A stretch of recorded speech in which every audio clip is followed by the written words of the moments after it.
ఈ మీకు ఇప్పుడు సినిమాలో అత్యంత ముఖ్యమైన రచన విభాగంలో మీరున్నారు. ఎందుకంటే నాకు యాజ్ ఎ డైరెక్టర్ నాకు ఒక ప్రొడ్యూసరు ఒక మేము ఇలాగ ఒక మంచి రైటర్‌ని రాసిన కథనిచ్చి, స్క్రిప్ట్ ఇచ్చి, దానికి సూట్ అయ్యే ఆర్టిస్ట్‌లనిచ్చి, కెమెరా ఇచ్చి, ఒక లొకేషన్ ఇచ్చి, బోలెడు డబ్బులు ఖర్చు పెట్టి నన్ను తీయమంటే నా పని కొంతవరకు ఈజీ.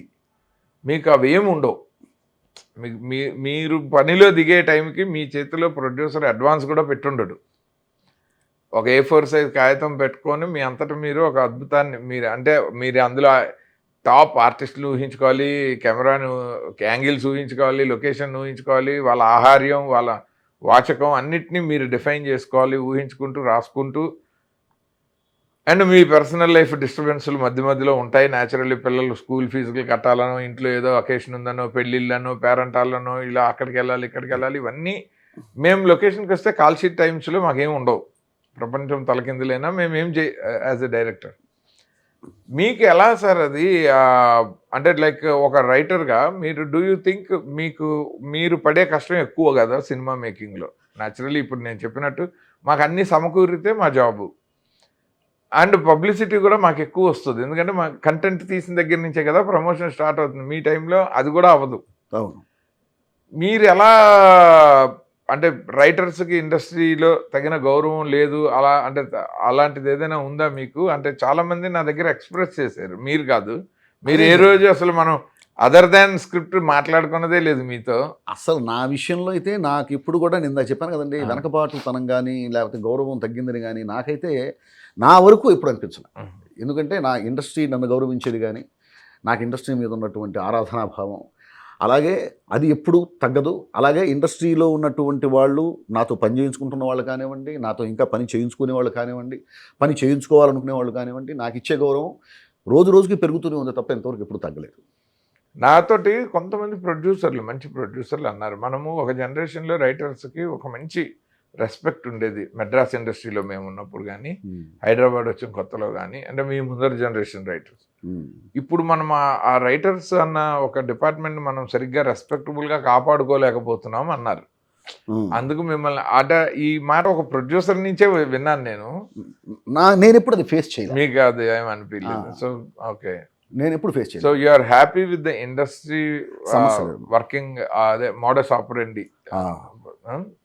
ఒక రచయితగా అందులో చాలా అనుభవం ఉన్న బోర్లంతమంది స్టార్స్తో పనిచేసిన రచయితగా మీరు ఈ స్టేట్మెంట్ ఇవ్వటం ఇండస్ట్రీకి చాలా మంచిది, చాలా అవసరం కూడా ఈ స్టేజ్లో. ఎందుకంటే ప్రతి వాళ్ళు సోషల్ మీడియా వేదికగా రచయితల్ని ఇప్పుడు మీరు ఇవాళ ఒక మాట మాట్లాడితే అది బోర్లంత దుష్ప్రచారము, ఒక మాట మాట్లాడితే ఇంకో వందల మంది దాన్ని విమర్శించటము, ఇలాంటి ఒక సోషల్ మీడియా ప్రభావం మన జీవితాల్లోకి తెలియకుండా మొబైల్ ఫోన్ ద్వారా మన లైఫ్ని రూయిన్ చేసేస్తున్న టైంలో మీరు ఎలా హ్యాండిల్ చేస్తారు సార్ మీ సోషల్ హ్యాండిల్స్ని? లైక్ ఈ సొసైటీ చూస్తుంటాను సార్, నేను సోషల్ మీడియా బాగానే ఫాలో అవుతాను. నేను ఎక్కువగా అందులో పార్టిసిపేట్ చేయను. మీ అప్డేట్స్ ఎప్పుడు ఉండవు. నా అప్డేట్స్ ఉండవు. మీ బ్రదర్ చాలా యాక్టివ్, పొలిటికల్ స్టేట్మెంట్స్ ఎక్కువ ఇస్తారు ఆయన. నేను ఎప్పుడన్నా అప్పుడప్పుడు నేను వస్తుంటాను తప్ప చూడటం అయితే డైలీ చూస్తూ ఉంటా. మరి ఆ ఎక్స్లో అయితే ఆ ట్విట్టర్లో ప్రపంచంలో ఇంతమంది సైకిల్ తిరుగుతున్నారా, ఇంతమంది సైకిల్ అనిపిస్తుంది సార్. వాళ్ళ భాష ఏమిటో అసలు, అది వాళ్ళ పేరెంట్స్ వాళ్ళకి ఏం చెప్తున్నారో. ఇప్పుడు ఆ సోషల్ మీడియా వాళ్ళు పెట్టిన పోస్టు పొరపాటున వాళ్ళ పేరెంట్స్ కూడా చూస్తారు కదా, ఆ భాష ఏమిటి అసలు, వాళ్ళు అడగరా, చెప్పరా? అరే మా నాన్న చూస్తాడే నేను పెట్టినటువంటి పోస్టు, మా నాన్న చూస్తే మా నాన్న ఫీల్ అవుతాడనే ఆలోచన కూడా వాళ్ళకు ఉండదా? మరి ఏమిటో ఆ భాష ఏమిటో. ఒక పార్టీ గురించి నేను మాట్లాడలేదు, అన్ని పార్టీలు అలాగే ఉన్నాయి. సోషల్ మీడియా లాంగ్వేజే అన్ని పార్టీలు అలాగే ఉన్నాయి. అలాగే హీరోల ఫ్యాన్స్, ఆ ఫ్యాన్స్ మాట్లాడుకునేటువంటి భాష పబ్లిక్ డొమైన్లో మనం మాట్లాడుకుంటున్నప్పుడు, ఇప్పుడు నలుగురు కూర్చొని మాట్లాడుకునేటప్పుడు ఎలాంటి భాష అయినా పర్వాలేదు సార్. నలుగురు కూర్చొని మాట్లాడుకునేటప్పుడు పబ్లిక్ డొమైన్లోకి మనం వెళ్తున్నాము. పబ్లిక్గా మన పోస్ట్ చదువుతారు, పెద్దవాళ్ళు చదువుతారు, చిన్నవాళ్ళు చదువుతారు, అందరూ చదువుతారు అనేటువంటి కామన్ సెన్స్ లేకుండా మనం అట్లాంటి పోస్టులు పెట్టకూడదు. అది తప్పు అసలు.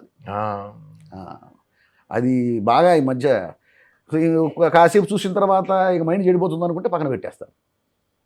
పక్కన పెట్టేస్తాను. ఇప్పుడన్నా కొంచెం రాస్తూ మీకు మధ్యలో ఎప్పుడు ఒక ఉద్రేకం రాదు? గబుక్కుని ఎవరైనా సినిమా ఇండస్ట్రీని తిట్టినా, మీకు నచ్చిన వాళ్ళని ఏమన్నా అన్నా, ఎందుకు అక్కడికి వెళ్ళి ఏదో కామెంట్ పెట్టేయాలనిపించి అలా పెట్టిన సందర్భాలు కామెంట్ ఏమన్నా ఉన్నాయా? అలా లేదండి. కామెంట్ పెట్టిన సందర్భాలు ఇప్పుడు లేవు, కానీ కోపం వస్తుంది. ఎందుకు రాదు? కోపం వస్తుంది, ఎందుకంటే బేసిక్ గా స్పందన ఉంటుంది. కానీ మీరు ఎప్పుడు పబ్లిక్ లో కాంట్రవర్షియల్ గా వెళ్ళినది నేను చూడలేదు ఇన్నేళ్ళ మన పరిచయంలో.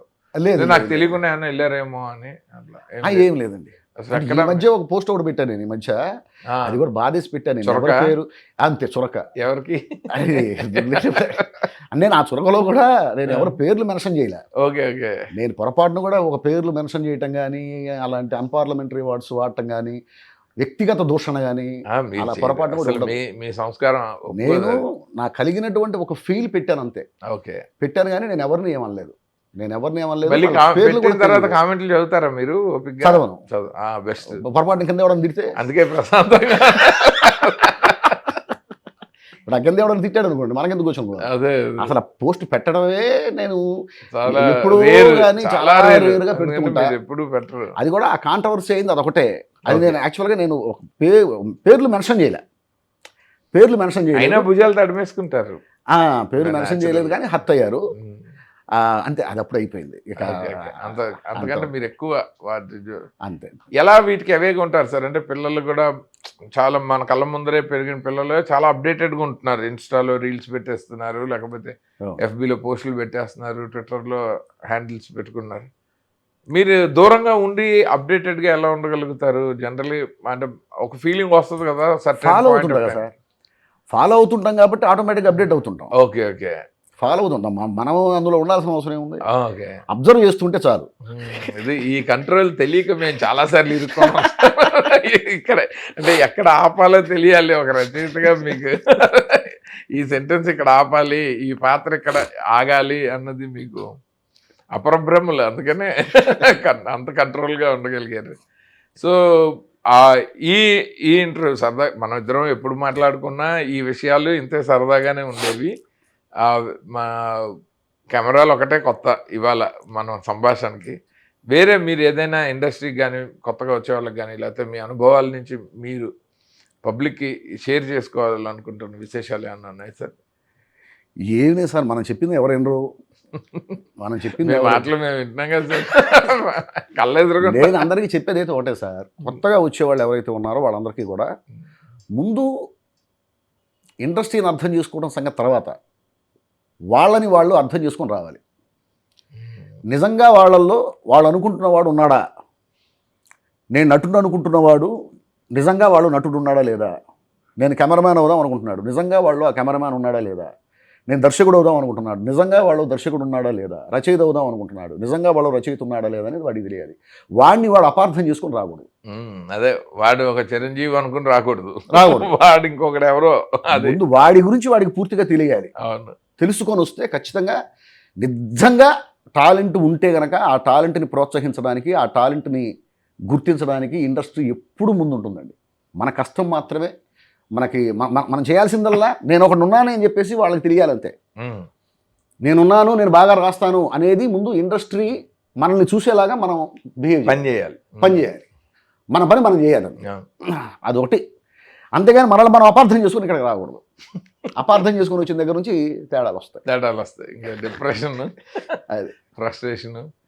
సార్ ఎన్నేళ్ళ ఇండస్ట్రీలో సరే 100% ఎవ్రీ మూమెంట్లో మీకు రిగ్రెట్స్ లేవని అనుకోవచ్చా? లేకపోతే ఏదైనా అరే ఈ డెసిషన్ నేను తీసుకోకుండా ఉండుంటే life would have been different అని ఏదైనా అనుకున్న సందర్భాలు పర్సనల్ లైఫ్లో కానీ, ప్రొఫెషనల్ లైఫ్, ఎప్పుడు లేదు. ఎడ్యుకేషన్లో కానీ, కెరీర్లో కానీ ఎక్కడ? నేను తీసుకున్న ప్రతి డెసిషన్ రైట్ డెసిషనే. ఓకే. అందుకే నేను చెప్తున్నాను,